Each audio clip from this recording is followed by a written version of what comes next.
Ladies and gentlemen, have you ever looked at your car and thought, what if I just built one myself out of scrap and pure unfiltered audacity?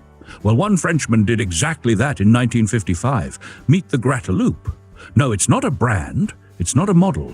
It's a single hand-built three-wheeled piece of microcar magic forged by one man, a dream, and probably a few too many glasses of red wine.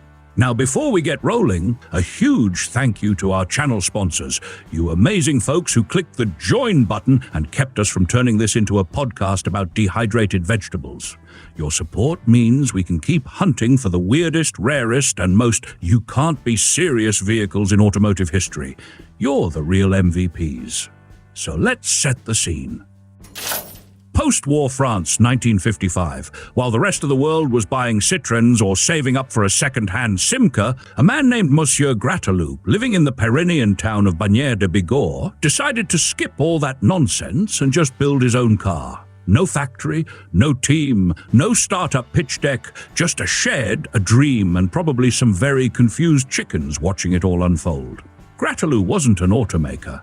He wasn't even trying to be one. He just needed a way to get around. And instead of buying a microcar like a Messerschmitt or Isetta like the rest of the budget-conscious Europeans, he said, I've got motorcycle parts, I've got time, and I've got ideas. Let's ride. It worked.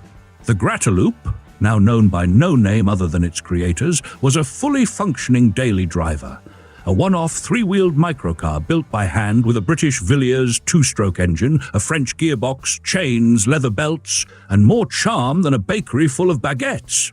He used it regularly around town, up hills, probably even to scare a few nuns on market day. And remarkably, it met the basic French road regulations. It even had license plates from Department 64, which is the Pyrénées-Atlantiques, proving that yes, the French state looked at this thing and went, yeah, that's a car. There was never a factory, never a brand, just one man and one car. The total production run? 1. The number still surviving today? 1.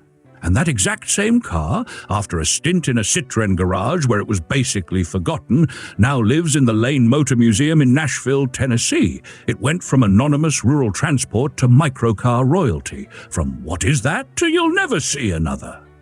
Now let's get under the hood, or rather beside the seat, because the Grataloup doesn't really follow rules.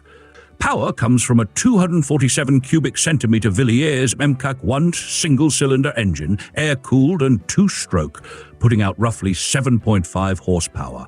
The engine came from a British motorcycle, possibly a pre-war BSA, and Monsieur Grataloup mounted it right beside the driver. Not behind. Not up front, beside. So if you were riding shotgun in the Grataloup, you weren't sitting next to a person, you were bonding with a smoking, oil-burning British thumper.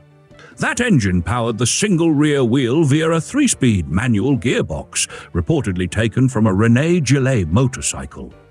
The Villiers engine and French gearbox were connected by chains, and I don't mean fancy timing chains. We're talking honest-to-goodness, grease-slinging, belt-snapping chains. Even the clutch was improvised.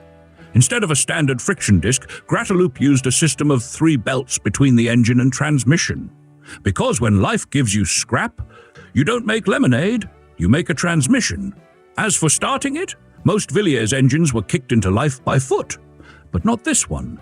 Grataloup rigged up an electric starter connected to the engine via a leather belt, not a drive belt, a literal leather strap. You pressed a button, the belt spun, and if the stars aligned, the engine sputtered to life like a sleepy accordion.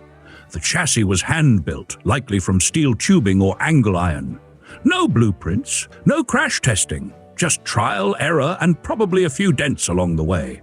It used 3 wheels in a tadpole layout, 2 up front, 1 in the back. Suspension was by leaf springs, transverse in front, longitudinal in back. Simple, rugged, and perfect for the gravel-strewn village lanes of the French countryside. Brakes were likely mechanical drums, maybe even borrowed from a bicycle or small motorcycle, though exact specs are lost to time. The important thing is, it stopped. Eventually. And the wheels, they were big, much bigger than the 8 or 10-inch found on most microcars. That gave the Grataloup an edge on rough roads. While other microcars were bouncing like ping-pong balls on cobblestones, the Grataloup just glidedly but confidently. The car's total length, about 8 feet, or 2.4 meters. Width, about 52 inches or roughly 1.32 meters. You could almost park it in your hallway. Curb weight was about 175 kilograms, roughly 385 pounds. Croissants optional. Inside, it was Spartan. And by inside, I mean beside the engine. There was a seat, a steering wheel, a small windshield, and a fabric roof you could erect if it started raining or if you were feeling fancy. The layout was technically two-seat, but let's be real, with that engine sitting next to you, it was a single-seater with hot air and noise for company. Top speed? About 45 miles per hour, 72 kilometers per hour, though some reports optimistically claim 52. That's downhill, wind at your back after skipping breakfast. And the best part? It worked. It didn't explode. It didn't fall apart. It didn't become one of those weird local legends like old John Claude's rolling kettle. No, the Grataloup ran every day. Rain, shine, mountain, market. It was proof that with enough determination and maybe a little disregard for convention, you could build your own future. Literally. Visually, the Grataloup was as quirky as its engineering. With a rounded nose, flared front fenders, and a tail that looked like it was borrowed from a toy pedal car, it had the charm of something drawn by a 6-year-old and brought to life by a mad genius. The green paint was cheerful, the proportions were compact, and the whole vehicle radiated personality. It was what you might get if a frog and a roadster had a baby, small, bouncy, and oddly elegant. Its proportions weren't just cute, they were practical. The wide front track gave it decent cornering stability for a three-wheeler, and the high ride height meant it didn't get stuck on every pebble like some of its low-slung microcar peers. There was a logic behind every odd decision. For instance, placing the engine beside the driver wasn't just about convenience. It centralized the mass, improved handling, and saved the builder from needing a complicated rear-engine layout. Or maybe it just made the morning startup more exciting.